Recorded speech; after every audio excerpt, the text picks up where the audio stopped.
What we've seen was definitely a large bird, and we think it was a moa. Certain it was a moa. Well, I take it very seriously indeed. If a raven at the tower dies, Her Majesty has got to be told straight away.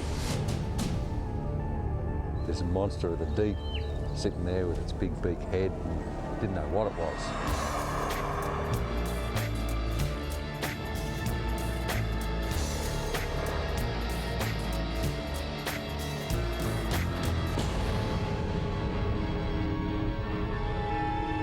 Can animals really be harbingers of doom? And what alien animals lurk in dark drains deep beneath our cities?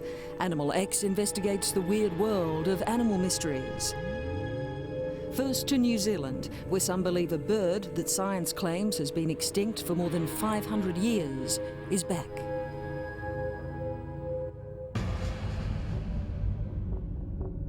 Before man walked on these isolated shores, New Zealand was home to one of nature's most primeval environments.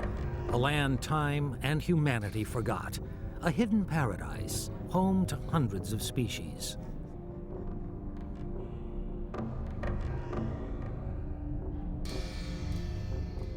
But perhaps the most extraordinary one of all was the magnificent moa bird, majestically reaching up to nearly 3 meters. The moa grazed these fields for over 80 million years. Then, suddenly, in the 1500s, it disappeared. Another species gone forever. Or has it?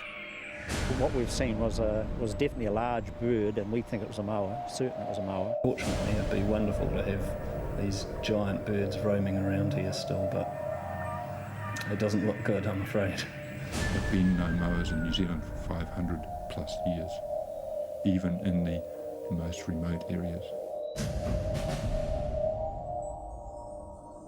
Animal X travels to New Zealand to investigate the sudden disappearance of the moa bird and those who say it still haunts the dense forests and plains of one of the world's most unexplored regions. Hidden in the depths of New Zealand's Te Papa Museum, ornithologist Alan Tennyson has access to one of science's greatest collections. Here lies the precious preserved remnants of the great moa, stored carefully away from the modern world.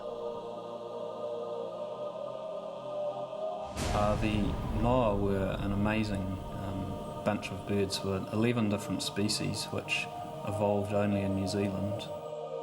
They include the largest bird in the world. The moas don't have any wing bones. They would have had no wings visible at all. Just a very large, bulky animal, probably just a dull brown all over, but covered from head to foot in feathers. This bone itself is about 1 metre long, and when you put that together with the other leg bones, you end up with a huge leg. They had no predators to kill them apart from the eagle, which evolved alongside them, which was the largest eagle in the world.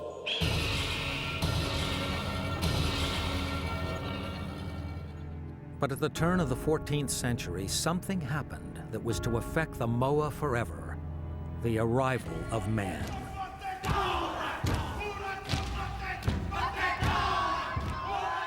Around the 1300s, the first people arrived to colonize these remote islands. Hunters and warriors by nature, they did not take long to settle in.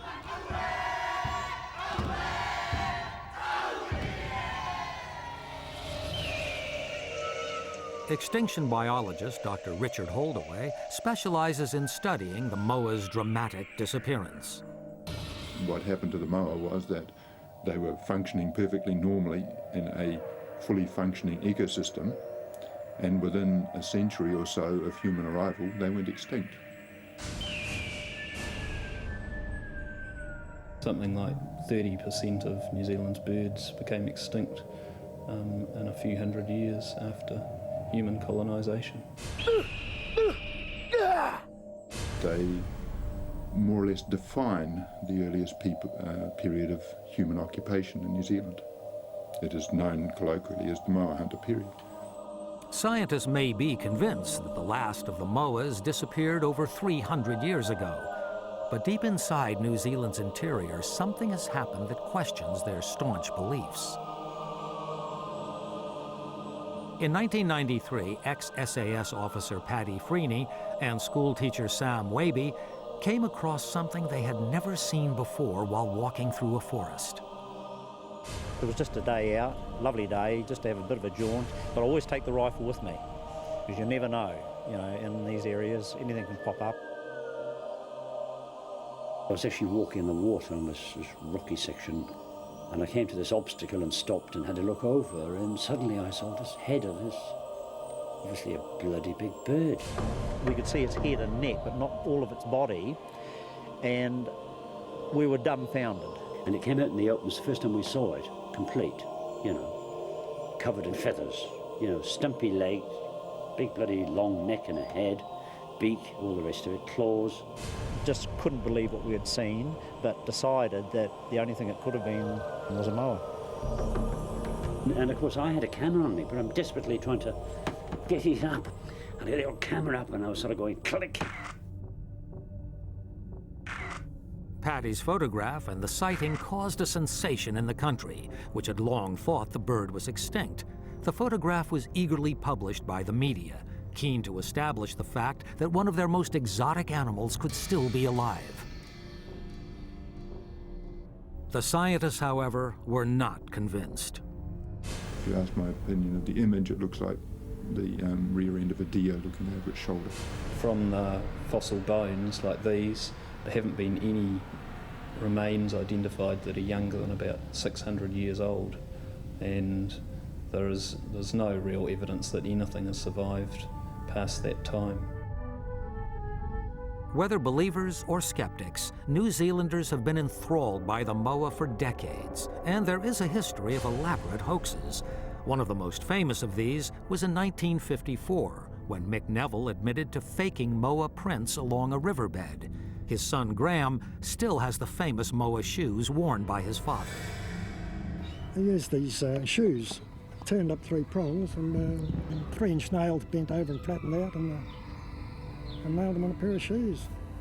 He was a builder and undertaker and a practical joker.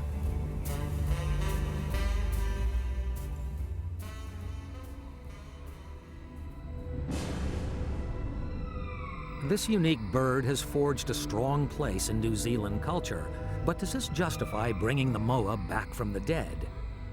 At Dunedin University, molecular biologist Scott Tebbett is working on a series of experiments which aim to study the DNA of the moa. If you find out about the genetics of the moa and compare it to a living relative, if you like, maybe an ostrich or emu, then you could actually maybe tweak the DNA sequences of these other birds to actually turn them around and actually get them to behave or look more like the moa. It requires future technologies that aren't actually here, so who knows? This is an unknown quantity. It could be 50 years, could be 100 years. It's a pipe print, it's a wonderful one. I would be, as I say, only too happy to study a live moa. But I really think there's no chance whatsoever of there being another live moa, either naturally or recreated. Alive or dead, the moa bird is a permanent part of New Zealand's history, culture, and folklore. And in a land which still has some of the world's most isolated regions, who's to say what may be living out there?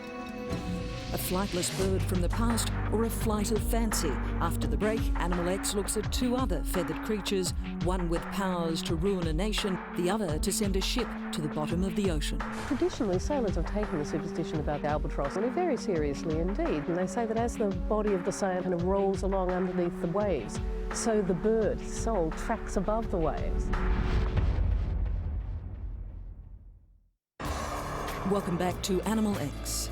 Animals have long been attributed with having magical powers and psychic abilities. Birds in particular have always held a special place in those beliefs. Time now to check out some famous animals of superstition. Since Neanderthal man, almost every culture has credited animals with supernatural powers that far outweigh our own. Are these powers real, or are they just animal superstitions? So essentially, superstition is about an irrational belief in a particular power that's attributed to an animal. There's just hundreds of them. You can't stop. Almost every animal you name has a superstition attached to it. Animal X travels to London and Liverpool to look at two living manifestations of animal superstitions. The Tower of London sits high over the city, as it has done for nearly 1,000 years.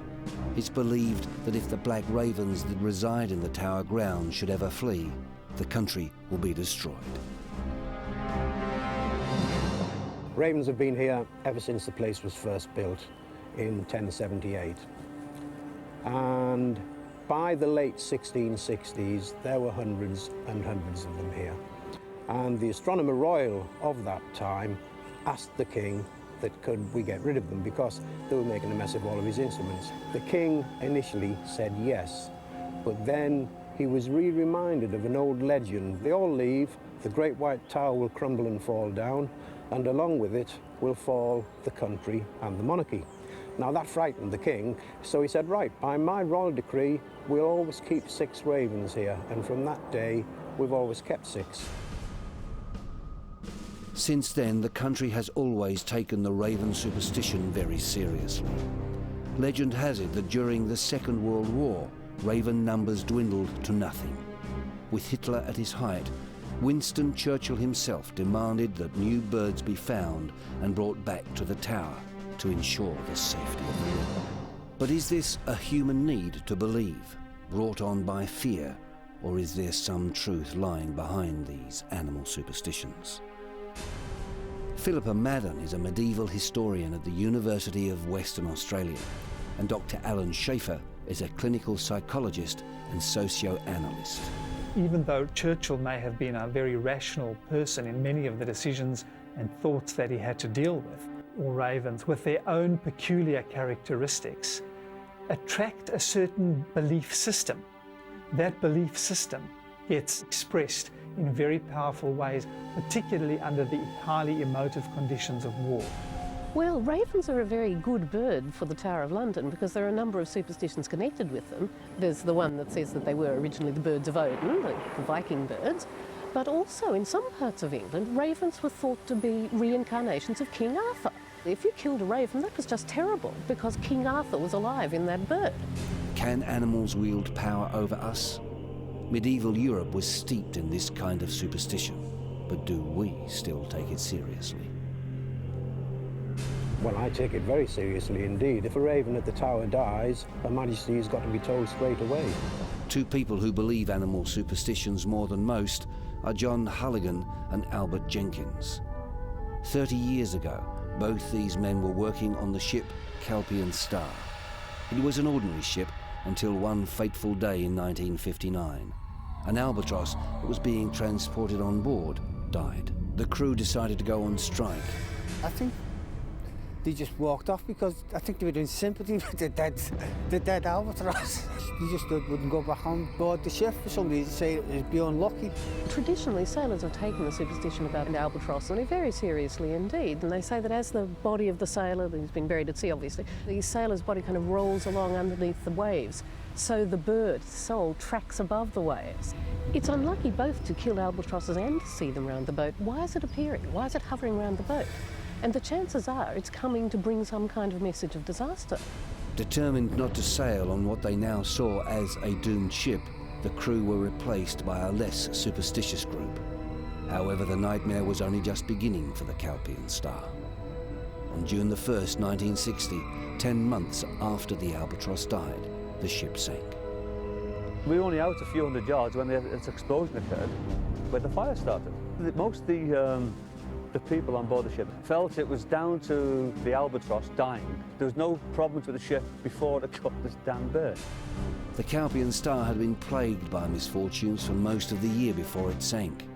The ship had broken down several times and one of the crew members had died. Could that single albatross have been the harbinger of doom? I believe that everybody's superstitious to a certain extent. Sometimes you can actually see evidence of it. I still think in this case we did. I mean, how many people had a ship sink on them? So perhaps animal superstitions could be the realisation of animal powers, after all.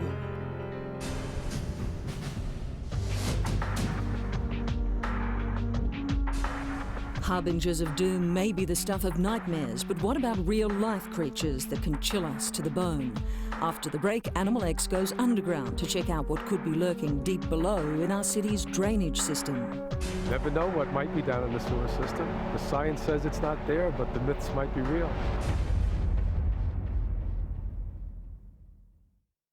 Welcome back.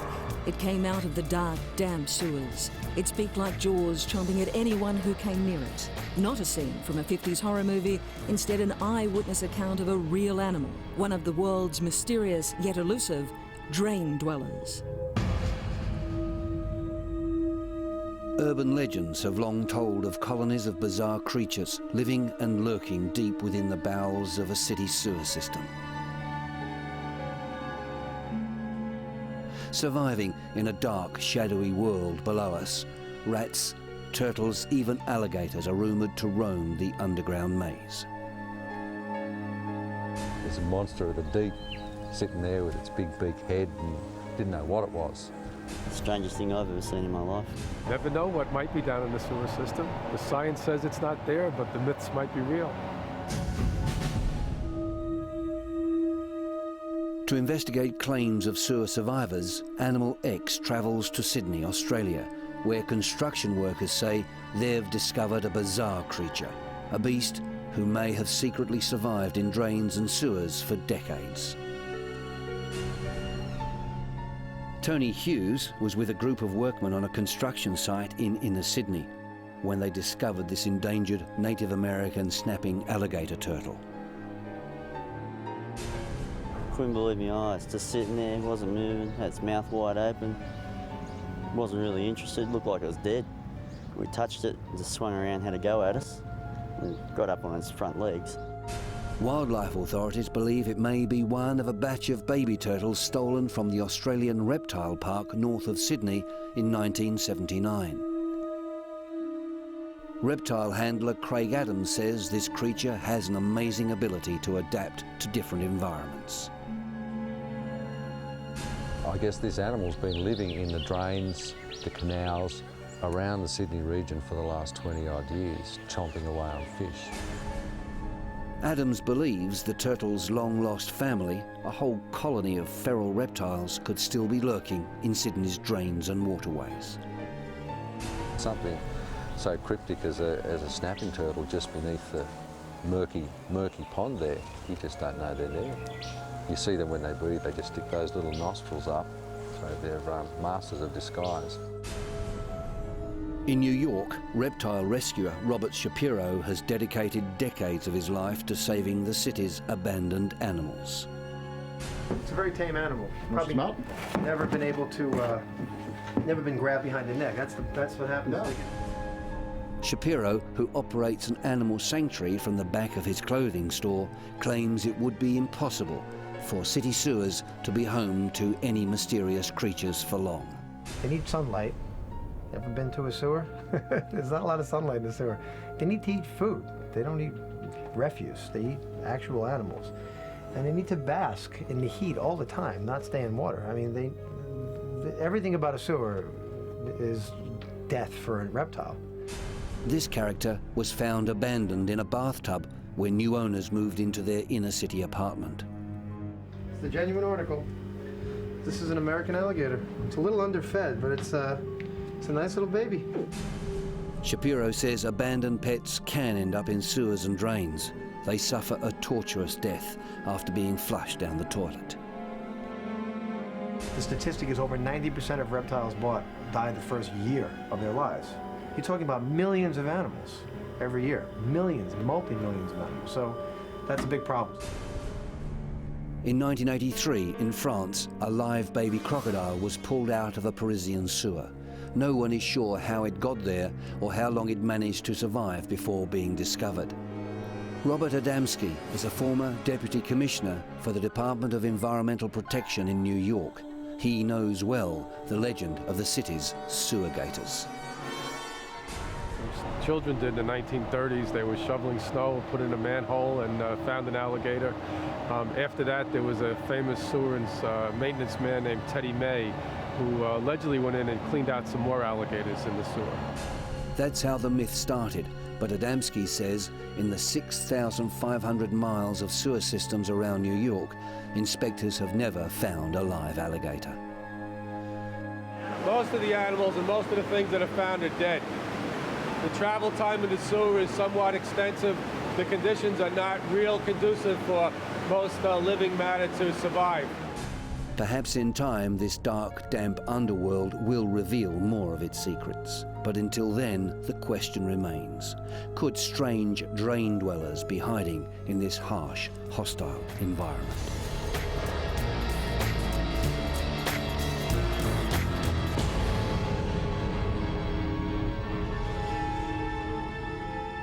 From the moa bird, a giant back from extinction, or a hoax, to superstitions that are so powerful grown men refuse to go to sea, and a creature that can endure 20 years living in a city's drains. The mysterious tales of the animal world continue to fascinate and perplex us. After all, it's said there are stranger things in heaven and earth that we can think of. You've just seen some of them on Animal X.